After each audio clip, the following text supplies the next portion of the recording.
था, this is very, very important. यहाँ पे बहुत सारी लाइन्स इम्पोर्टेंट है, जिससे अलग-अलग क्वेश्चन्स बन सकते हैं। So the lines are protein coding genes include their introns account for approximately one third of human genome। ये हमने सॉल्व किया था that it is about one third of the human genome। protein coding genes जो होता है it is only one third of the human genome। the rest of the human genome as well as genomes of other eukaryotes are composed of several additional type of sequences that are non coding sequences। so you can just remember that we also have the other sequences apart from the coding sequences we are having in our genome।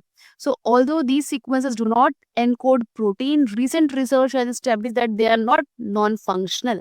अगर आपको ऐसा लगता है कि वो जो non coding sequences है वो प्रोटीन नहीं बनाते तो वो जंक डीएनए है, वो किसी काम के नहीं है, उनका कोई रोल नहीं है। सो रिसेंट रिसर्च से ये एस्टैब्लिश्ड हो चुका है, ये प्रूव हो चुका है that they are not at all non functional, they have a lot of roles to perform.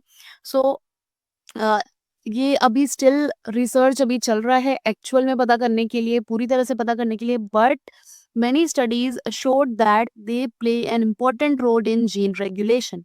So other than being key to the evolution of eukaryotic genome, they also have involved in the structure and replication of eukaryotic chromosomes।